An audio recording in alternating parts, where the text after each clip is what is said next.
Nous nous rendons maintenant dans les Bauges, sur l'alpage du Lot de Settenay. Baptiste y fait paître 70 chèvres laitières durant l'estive. L'intégralité du lait est transformée en fromage qui sont vendus directement au chalet d'alpage ou à la ferme.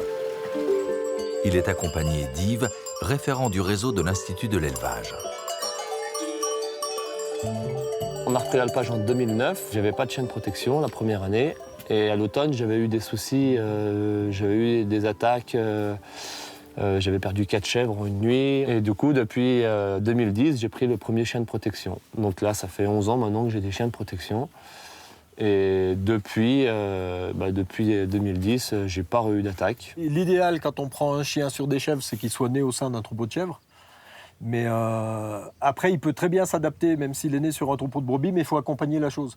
Faut pas balancer le chien au milieu et puis en espérant que ça se passe bien, quoi. Surtout quand c'est le premier chien, c'est vrai que les chèvres, souvent, nous, elles sont cornues, donc un chien, pour elles, c'est un ennemi. Donc les premiers chiens, ils essuyent un peu les plates. Donc c'est là l'important d'avoir des chiens calmes, qui soient capables de se faire accepter par un troupeau. En général, ça se passe bien. Après, la spécificité, nous, on a des alpages qui sont quand même assez raides. Et ouais, la particularité des chèvres, c'est que des fois, elles sont dans les rochers ou n'importe quoi. Donc il faut des chiens qui soient capables de suivre les chèvres partout. On côtoie tous les jours les promeneurs, les randonneurs qui viennent nous retrouver souvent au chalet pour acheter des fromages. Si on a des chiens qui sont agressifs ou quoi, ils vont nous l'envoyer dans les dents. Ils vont venir au chalet, pas pour acheter des tomes, mais pour nous dire qu'ils n'ont pas pu passer, que c'est pas possible, que ça peut pas continuer comme ça, quoi. Du coup, nous, on se doit d'avoir des chiens qui respectent le troupeau et qui respectent surtout les randonneurs, quoi.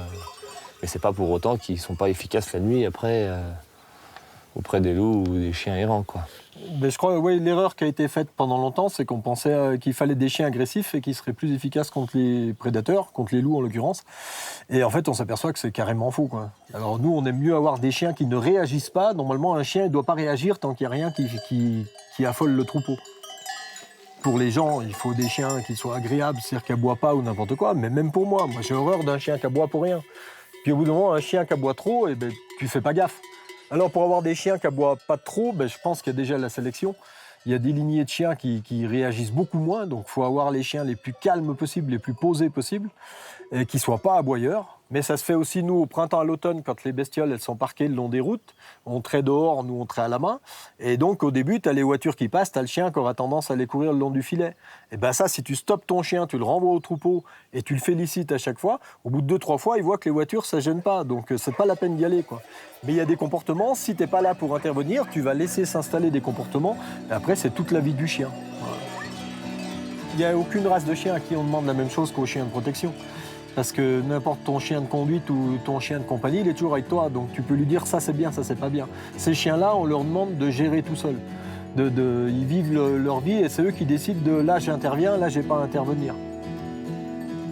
Moi j'aimerais bien que les gens, quand ils arrivent en montagne, quoi que tu fasses, tu randonnes, tu cours, tu fais du vélo ou n'importe quoi, tu te comportes comme si tu arrivais chez quelqu'un qui avait un chien. Quand tu as un chien qui est chez toi dans ta cuisine et puis qu'il entend un truc qui lui plaît pas bien, le chien il va aboyer. Il n'est pas agressif. Le chien de protection c'est pareil, mais lui, sa cuisine ou sa maison, c'est le troupeau. Où qu'il soit dans un chemin, qu'il soit n'importe où, il s'en fout. Donc ça veut dire que ton chien, il est posé au milieu de son troupeau, il y a un vélo qui arrive de loin, il va aboyer. Il va aboyer un coup, c'est comme ton chien dans la cuisine qui a entendu un truc bizarre. Et puis après, quand tu arrives à proximité, tu as des chiens qui vont venir voir pour identifier. Et voir qui c'est qui arrive chez eux, quoi. Et si tu te comportes en coup de bâton ou en jetant des pierres, ça va pas bien se passer. Donc si tu es en vélo, tu descends de ton vélo. Si tu cours, tu arrêtes de courir. Il faut que les chiens ils puissent t'identifier. Et souvent, pour identifier, il faut qu'ils puissent te sentir. Et après, c'est bon, tu continues. Mais il faut pas essayer de forcer le passage. Nous, on a des sociétés où on a perdu cette culture du loup et de cette culture du chien, surtout. Tu vois, l'année dernière, moi, j'ai des gens qui sont venus, un monsieur qui est d'origine portugaise. Au Portugal, ils ont toujours eu des loups, ils ont toujours eu des chiens de protection. Il dit, mais personne n'imagine aller se promener avec un chien s'il y a des troupeaux. C'est évident que tu laisses ton chien chez toi. Voilà. Et nous, ça, c'est pas clair encore.